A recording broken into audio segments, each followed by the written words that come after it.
एक छोटे से समुद्र किनारे बसे गांव में गोपाल नाम का एक गरीब मछुआरा रहता था। वह हर सुबह अपनी टूटी फूटी नाव लेकर मछलियां पकड़ने समुद्र में चला जाता, पर अक्सर खाली हाथ लौट आता।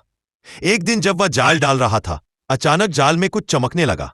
गोपाल ने जाल खींचा तो देखा एक सुनहरी गोल्डन मछली फड़फड़ा रही थी। मछली बोली, मुझे छोड़ दो गोपाल, मैं कोई साधारण मछली नहीं हूं, जादुई मछली हूं। अगर तुम मुझे आजाद करोगे तो मैं तुम्हारी 3 इच्छाएं पूरी कर दूंगी। गोपाल हैरान रह गया। उसने सोचा और बोला, पहली इच्छा, मेरे घर में कभी खाना खत्म ना हो। मछली ने पूंछ हिलाई और कहा, पूरा हुआ। घर लौटते ही उसने देखा उसकी टूटी हुई झोपड़ी में ताजा गर्म खाना रखा है और मिट्टी के बर्तनों में मिठाइयां भरी है। उसकी पत्नी तो खुशी से झूम उठी। अगले दिन गोपाल ने सोचा, दूसरी इच्छा, मेरी नाव सबसे बड़ी और तेज हो जाए। और जैसे ही उसने यही कहा, उसकी पुरानी नाव चमक उठी और सोने की बनी एक नई नाव बन गई। अब गांव के सब लोग उसे सोना नाव वाला गोपाल कहने लगे। अब तीसरी इच्छा बची थी। गोपाल सोच में पड़ गया। गांव वाले उसे उकसाने लगे, सोने का महल मांग ले।